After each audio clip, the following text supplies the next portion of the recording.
Attention à ne pas laisser les clients mettre ton business dans une direction qui ne te convient pas. Bonjour, c'est Balix. Une émission c'est pour cette émission, je sais pas, mais elle sera pour toi si tu es déjà un entrepreneur qui a déjà des clients, donc qui a déjà un business en place, qui vend déjà. Donc ce n'est pas un wannabe entrepreneur, quelqu'un qui veut lancer son activité, tu es déjà un entrepreneur. Alors, axe d'expérience ou moins d'expérience, plus ou moins d'expérience, mais tu es un entrepreneur. Donc ça, j'espère que tu en fais partie. Sinon, tu n'en fais pas partie, écoute parce que ça te servira, parce que une fois que tu auras du succès, je te raconte une histoire. Mais avant de t'en dire plus, je me présente si tu ne me connais pas encore. Je m'appelle Belrix, entrepreneur investisseur. Je vis depuis 3 ans, au moment où j'enregistre la vidéo, en Martinique. Je vis de mes business en ligne, les dividendes de mes activités classiques, enfin des business classiques, de mes investissements locatifs. Donc voilà, c'est ça. Donc depuis 3 ans, j'enregistre la vidéo, je n'ai plus de salaire, plus de fiche de paye. Et ça me manque pas. Alors, il y a certains qui me disent, oui, mais qu'est-ce que tu vas faire pour la retraite? Oui, mais si j'attends d'avoir un salaire pour cotiser à la retraite, c'est que j'aurais raté quelque chose dans ma vie, ou eu quelque chose un truc qui a été mal goupillé quelque part, où j'ai perdu la tête. Bref. Pourquoi je tenais à faire cette émission? Parce que, surtout si, voilà, ça t'intéresse aussi si tu es un entrepreneur, même débutant, qui a fait sa première vente. Quand j'ai commencé à lancer mon activité, ça date, ça fait près de 15 ans, 20 ans. Bon, 20 ans, oui. Allez, 18 ans. Ma première entreprise, c'était une entreprise de consulting je n'avais pas dit ça comme ça, c'est service à informatique. C'était dans les années 2000. C'était dans les années 2000, ouais, je sais même plus, 2002, 2003, 2004.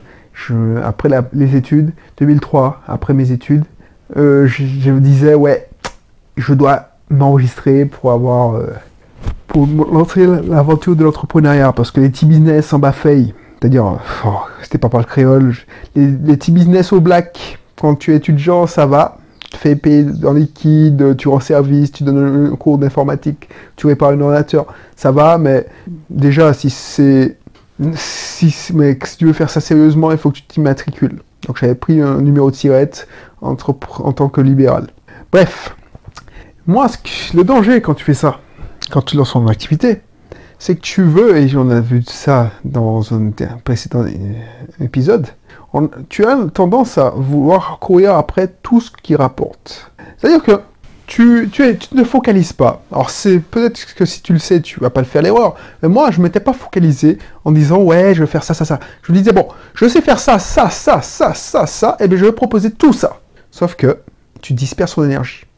Et puis par le plus heureux des hasards, moi j'avais eu la première formation. Alors oui, le plus heureux des hasards, c'est que j'avais récupéré une machine à réparer. C'était un ami, le gars, enfin c'est un ami, oui, c'est un géant auto-école, puisque tu sais, je travaillais en tant qu'informaticien, mais j'étais déjà aux auto-écoles, parce que tu sais, depuis 2003, je suis à fond dans les auto-écoles, même depuis 99, parce que j'ai passé mon permis, ensuite j'ai sympathisé, j'ai passé mes vacances dans une auto-école, finalement pour m'associer en 2005 avec mon ancien moniteur. Donc, du coup, j'avais la machine, tiens, ton ordinateur est en panne, non, je sais, c'est l'alimentation qui a sauté, je peux te réparer ça. Donc, moi, j'étais content, c'était ma première facture à émettre, donc, en plus, j'avais trouvé la panne facilement, c'était un problème de l'alimentation, j'avais acheté une alimentation à saignée informatique. Au Passion de Cluny, je te fais une pub parce que c'est un magasin qui existe depuis longtemps et j'espère qu'il va exister encore longtemps. Donc tu vois, c'était en Martinique, tu vois, ça date. Donc CNI informatique au Passion de Cluny, c'était l'un des rares. Enfin, il y avait, alors pour pas faire de jaloux, il y avait à l'époque Microforce qui vendait pas grand chose, mais il y avait Melting Informatique qui a fait faillite. Il y avait mon pote, il y avait Burival qui a fermé. Parce que, bon, bref, qui est devenu groupe digital et qui, bon, bref, qui se fait racheter. Et puis, il y avait CNI Informatique qui existe toujours. Ben, j'ai acheté ça chez CNI Informatique. J'ai acheté l'imprimante. En plus, à cette époque-là, je ne savais pas que si j'étais professionnel, je pourrais avoir une réduction. Et bon, je m'en foutais. J'ai fait mes premiers 20 € de marge.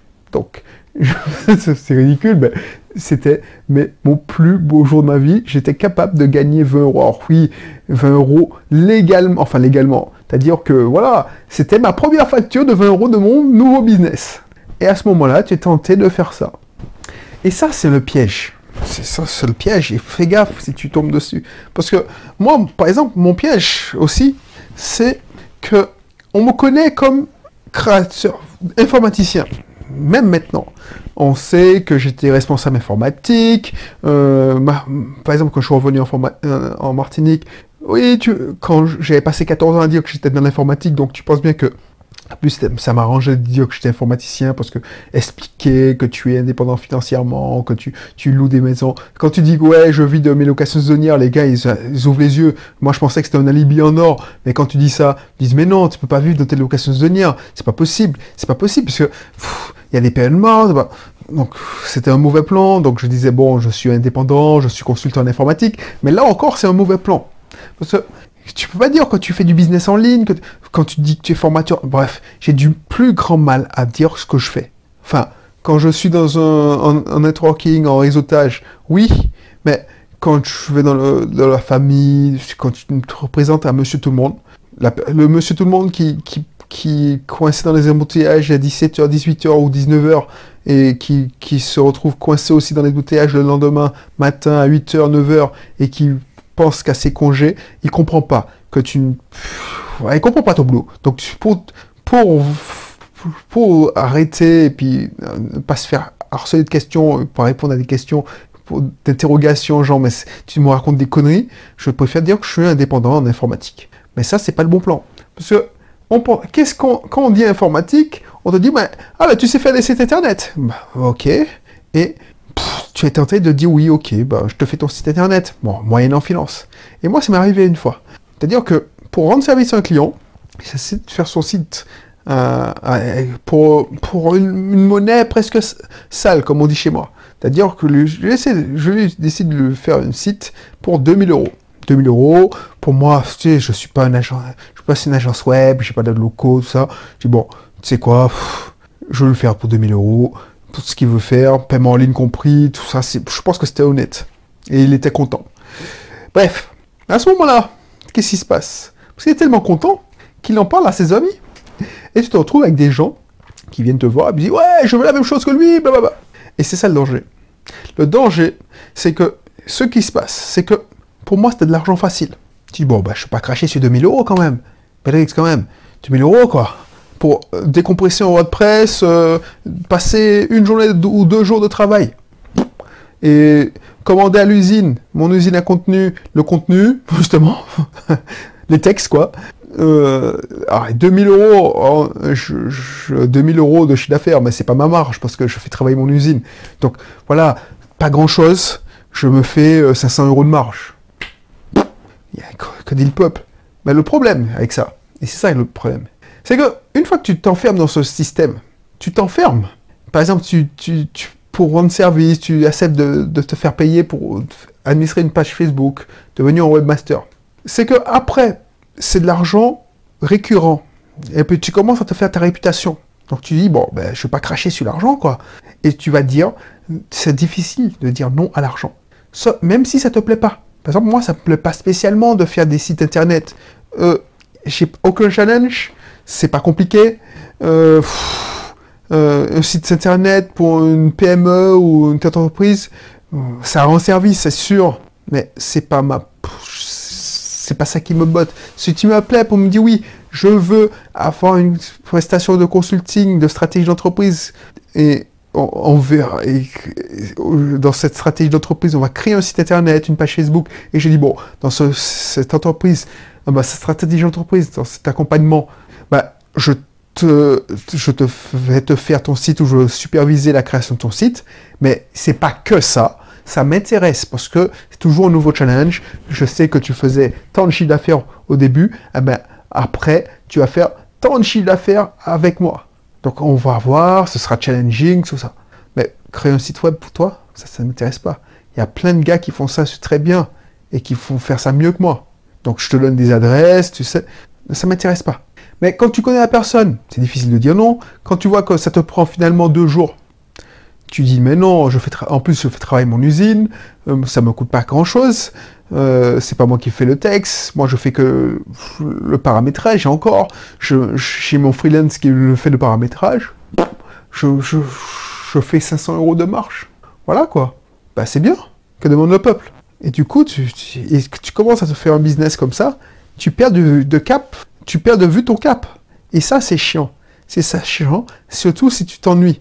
Donc ça devient un business qui te fait manger, oui, mais tu perds ton cap et tu perds des opportunités à plus forte valeur ajoutée. Tu t'enfermes dans un truc qui te plaît pas. Et moi, je dis que quand il n'y a pas de plaisir, ça sert à rien. À ce moment-là, je préfère être responsable informatique. Si mon boulot commence à être chiant, si j'avais pas de plaisir à enregistrer ces émissions, je le ferais pas. Si je suis devenu indépendant, mais plutôt pas que je suis devenu un entrepreneur libre, c'est plus important que d'être indépendant, parce que je sais qu'il y a des indépendants esclaves de leur business. Si je suis devenu un entrepreneur libre, la liberté est hyper importante pour moi. Donc si je suis enseigné, si je me fais chier à superviser des assistants web, des freelances pour qu'ils paramètrent ton site, ça m'intéresse pas. Ce qui m'intéresse, c'est le challenge de créer ta stratégie. Donc du coup, je veux pas me laisser enfermer. C'est pour ça que je dis non et j'ai refusé par la suite. Parce que ce qui se passe, c'est que tu te retrouves enfermé, tu te fais chier, et puis c'est quoi la différence entre être salarié et... non, je descends d'un cran là. Je suis indépendant, esclave de mon business, parce que je me prends pas la... Donc ça sert à rien. C'est pour ça que, au début, tu vas courir après tout. Après tout, tu vas courir après tous les râteliers. Tu manges à tous les râteliers. Mais très vite, il faudra apprendre à dire non et te focaliser sur ceux qui te bottent le plus, là où tu as le plus de valeur ajoutée. Donc je ne vais pas être long. Je te proposais l'allocation de mon usine ça faisait longtemps, hein, l'allocation de mon usine à contenu, parce que j'en ai parlé. Je vais te proposer aussi, qu'est-ce que je te proposais? Le club privé, mon club privé.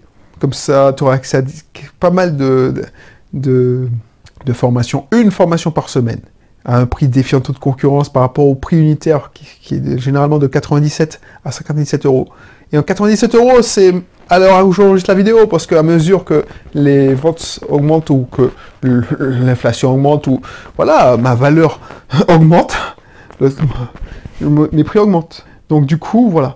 Et si tu as besoin, et je te proposerai aussi de coaching, tu as besoin de coaching en stratégie d'entreprise, surtout si tu es en Martinique, ça m'intéresse.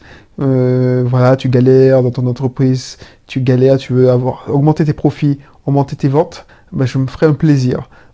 Contacte-moi, on verra si on trouve un terrain d'entente. Et puis, contacte-moi par Facebook, il y a tout ce qu'il faut sur mon site, voilà. Donc, contacte-moi, comme ça, je t'appellerai, ou on fera une vidéoconférence, on discutera, et puis si je peux faire quelque chose, on fera affaire ensemble. Voilà. Donc, voilà, qu'est-ce que je voulais te dire? Bon, bah c'est tout, et puis je te dis à bientôt pour un prochain numéro. Bye bye.